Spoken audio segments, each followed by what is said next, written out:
My golden retriever Max saved my life, but not in the way you'd think. He didn't pull me from a fire or alert me to a medical emergency. He refused to enter my house for 3 straight days. And when the police finally arrived with a search warrant, what they found hiding in my attic made my blood run cold. My name is Jessica Monroe. I'm 32. I work as a graphic designer from home, and I live alone in a quiet suburban neighborhood in Oregon. Well, not completely alone. I have Max, my 5-year-old golden retriever, who's been my best friend and constant companion for the past 4 years. My younger sister, Vanessa, lives about 2 hours away. She's a nurse, and we talk every single day. She's the person I call when anything goes wrong, big or small. I never imagined I'd be calling her about something like this. If you're watching from somewhere in the world right now, drop a comment and let me know where you're tuning in from.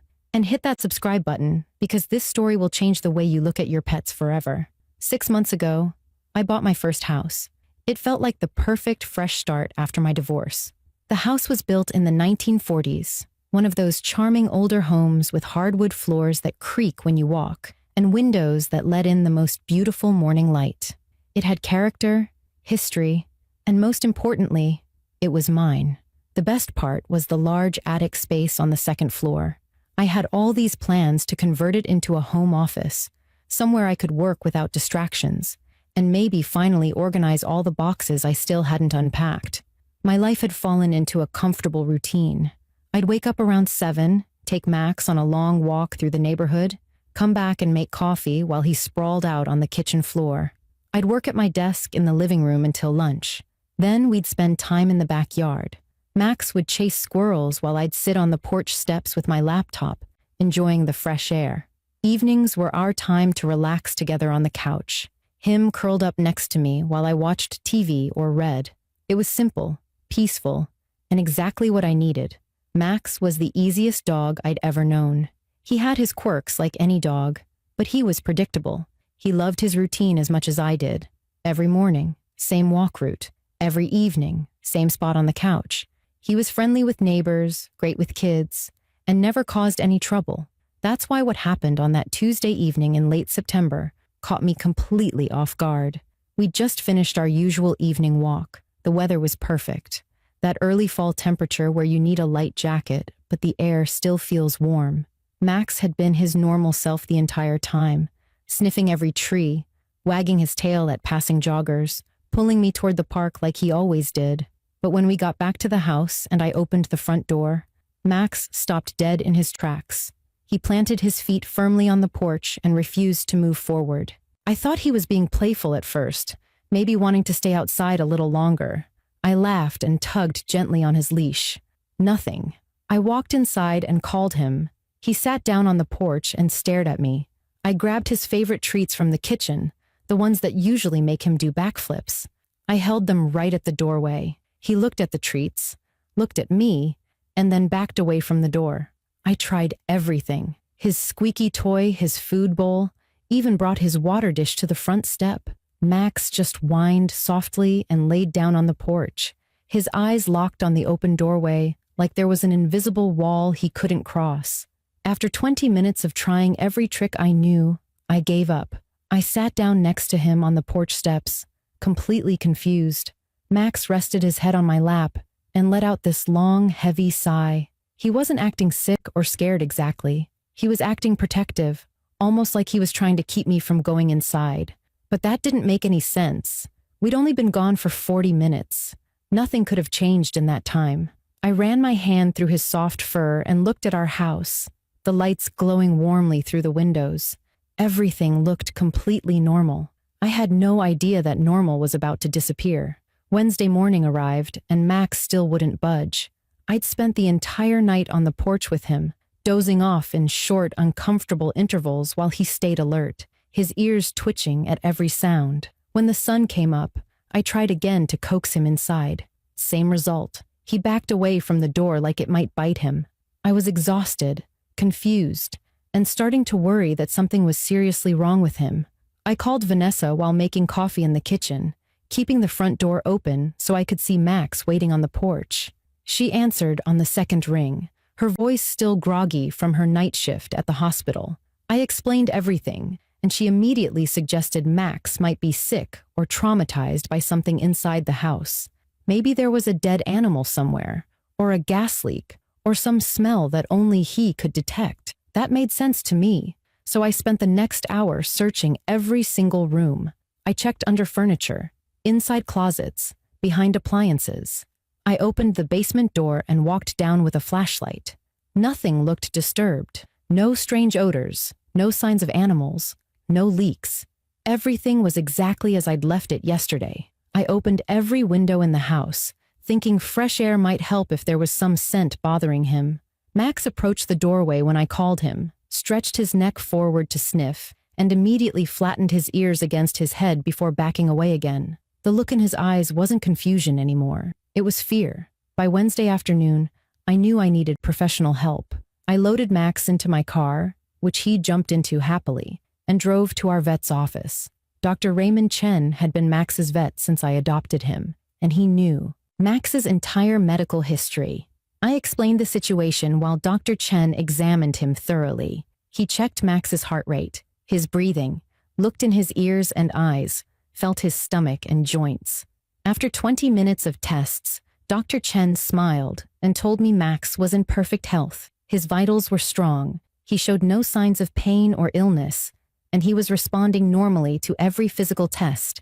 Dr. Chen suggested it might be a behavioral issue, possibly anxiety triggered by some change in our routine that I hadn't noticed. He recommended giving Max a few days to adjust and monitoring him for any physical symptoms that might develop. I left the office feeling more frustrated than reassured. If nothing was wrong with Max, then why was he acting this way? Thursday was my breaking point. I'd been sleeping in my car in the driveway for 2 nights, only going inside to shower and grab clean clothes while Max waited in the yard. My work was falling behind because I couldn't focus. I was running on maybe 3 hours of sleep. Vanessa called and offered to drive up immediately, but I told her I could handle it. I didn't want to admit how scared I was becoming, not of Max, but of not understanding what was happening. That evening, something changed. Max stood at the edge of the driveway as the sun was setting, staring up at my house. Specifically, he was staring at the second-floor window, the small window that looked into the attic. He started growling, this low rumbling sound that came from deep in his chest. I'd never heard him make that noise before. The hair along his back stood straight up and his body went rigid. I followed his gaze up to the attic window, but saw nothing except darkness behind the glass.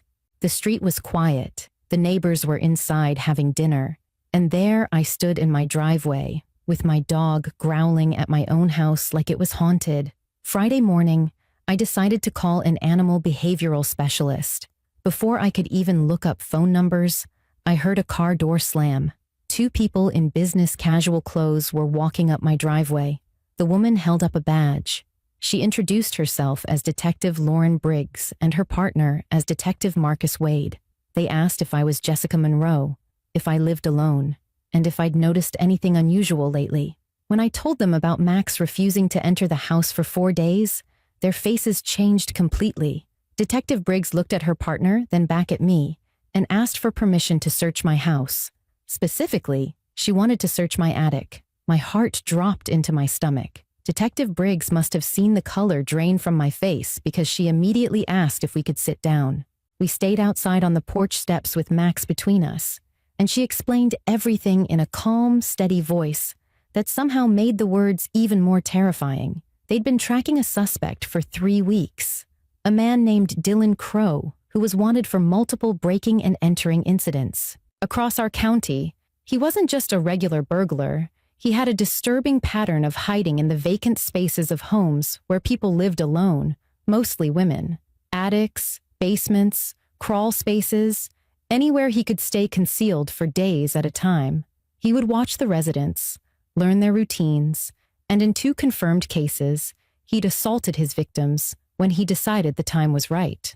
Detective Wade added that a neighbor, 2 streets over, had reported seeing someone matching Dylan's description climbing onto a roof near my property 4 days ago, on Tuesday afternoon.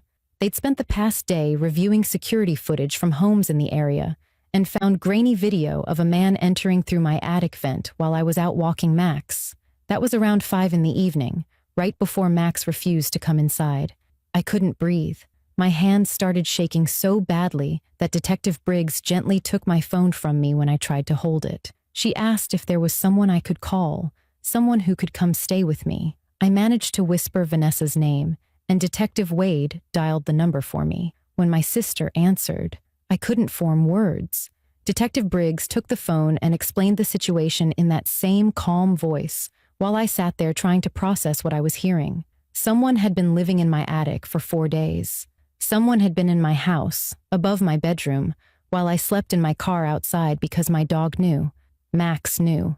Detective Briggs handed my phone back, and I heard Vanessa's voice, high and frightened, telling me she was getting in her car right now and would be there in 2 hours. I just nodded, even though she couldn't see me. Detective Briggs pulled out a consent form and explained they needed my permission to search the property. Her hand was already reaching for her radio to call for backup before I even finished signing my name. Within minutes, 4 more police cars arrived. Officers in uniform gathered on my lawn while the detectives explained the layout of my house. I told them the attic access was in the hallway upstairs, a pull-down ladder that I'd only used once when I first moved in. Detective Wade asked me to stay outside no matter what I heard. Max pressed against my leg, his warm, solid body the only thing keeping me grounded. I watched through my front window as the officers entered my house with their hands on their weapons. I could hear their footsteps moving through the rooms below, then the distinct creak of the stairs as they went up to the second floor. The house I'd loved 6 months ago suddenly looked like a stranger's home, a place where something terrible had been happening while I lived my normal life just feet away from danger. I heard the metallic scrape of the attic ladder being pulled down. Flashlight beams swept across the attic window from inside. There were voices, sharp commands that I couldn't make out clearly, and then more movement. Heavy footsteps above, then coming down the stairs, faster than they'd gone up. Detective Briggs stood and positioned herself between me and the house. More police cars arrived with their lights flashing, but no sirens. Max's tail started wagging slightly for the first time in 4 days. He was still tense, but something had shifted in his body language. I realized he was relaxing because he could sense that whatever had been in our house was about to be removed. My dog had been trying to protect me this entire time, and I'd spent 4 days confused instead of terrified, which maybe was a blessing. Because if I'd known what was really happening, I don't think I could have survived the fear. The front door opened, and 2 officers emerged with a man in handcuffs between them. He was thin, maybe mid-30s, with greasy dark hair and clothes that looked like they hadn't been washed in weeks. His eyes scanned the street as they walked him to the patrol car, and for just a second, his gaze landed on me. I felt ice run through my veins. That look wasn't angry or scared. It was familiar, like he knew me, like we'd met before, even though I'd never seen this man in my entire life. Detective Wade pushed his head down as they loaded him into the back seat, and I realized I was holding my breath. Max let out a soft whine and licked my hand. Detective Briggs waited until the patrol car drove away before she came over and sat down next to me on the porch steps. She took a deep breath and asked if I was ready to hear what they'd found. I wasn't sure I was, but I nodded anyway because I needed to know. She explained that the man's name was Dylan Crow, 34 years old, and he'd been living in my attic since Tuesday evening. He had a sleeping bag tucked into the corner behind some boxes, empty food wrappers from granola bars and crackers, plastic bottles that he'd been using as a makeshift bathroom.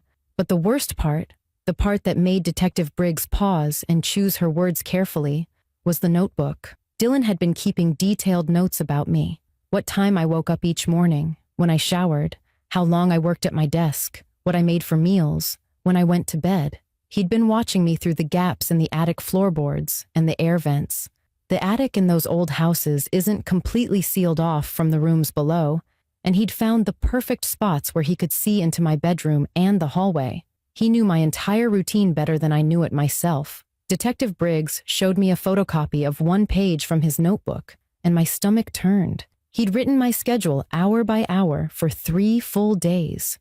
He knew I talked to Vanessa every morning at 8. He knew I ate lunch at noon. He knew I went to bed around 10:30 and read for 20 minutes before turning off the light. Detective Wade joined us and added that they'd also found a knife in Dylan's backpack, along with zip ties and duct tape. He pulled out his own notebook and explained that Dylan had done this before, to 2 other women in neighboring towns over the past year. One woman had been assaulted in her own home and barely escaped.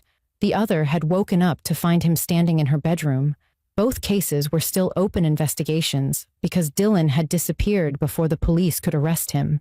They'd been trying to track him down for months.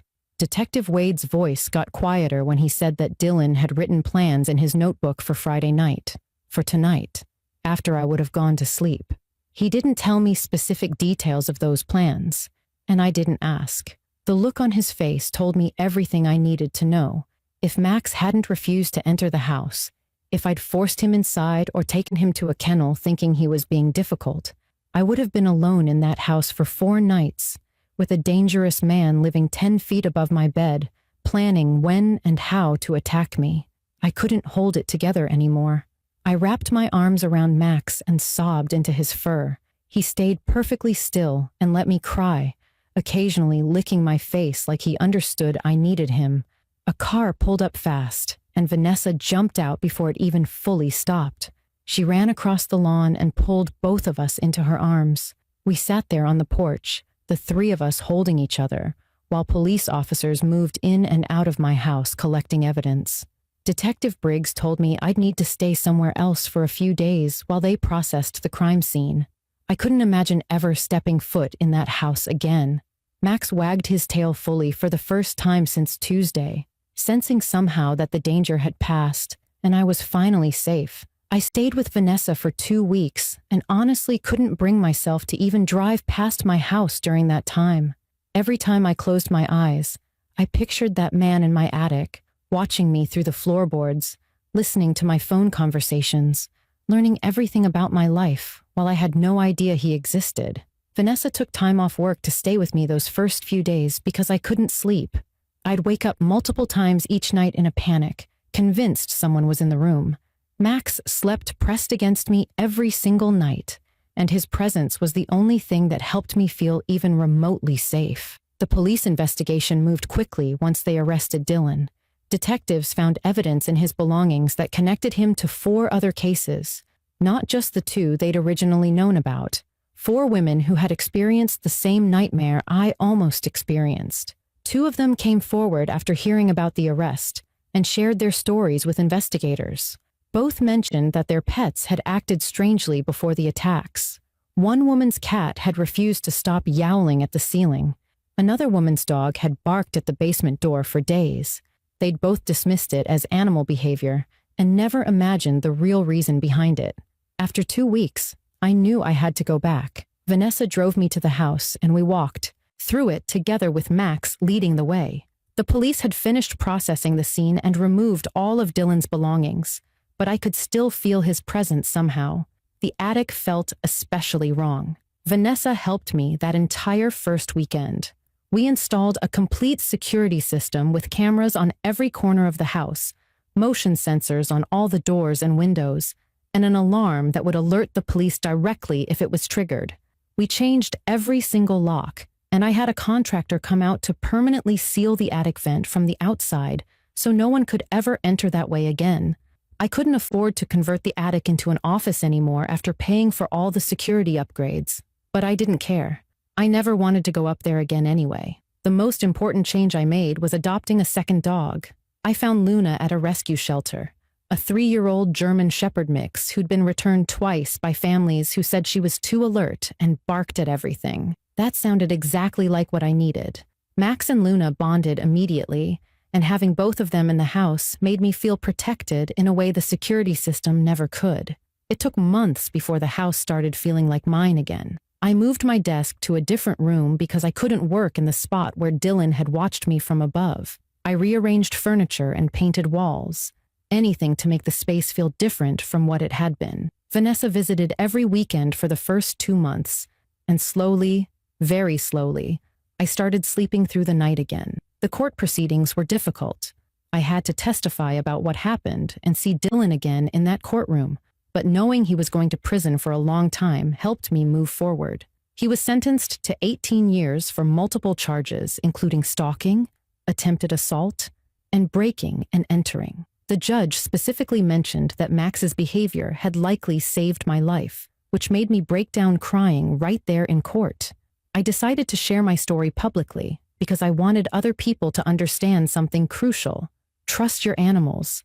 They sense things we can't, things we're not built to detect. Changes in air pressure, unfamiliar scents, sounds beyond our hearing range, the presence of someone who shouldn't be there. Max knew someone was in that attic before I had any clue. His refusal to enter wasn't stubbornness or a behavior problem or anxiety. It was protection. He was telling me in the only way he could that our home wasn't safe. I'd spent 4 days confused and frustrated when I should have been listening to what he was trying to communicate. If you have pets and they start acting strange, really pay attention. Don't dismiss it as nothing. It might be nothing, but it also might be everything. People always say dogs are man's best friend, but Max was so much more than that to me. He was my guardian, my protector, my hero. I owe him my life, and that's not an exaggeration.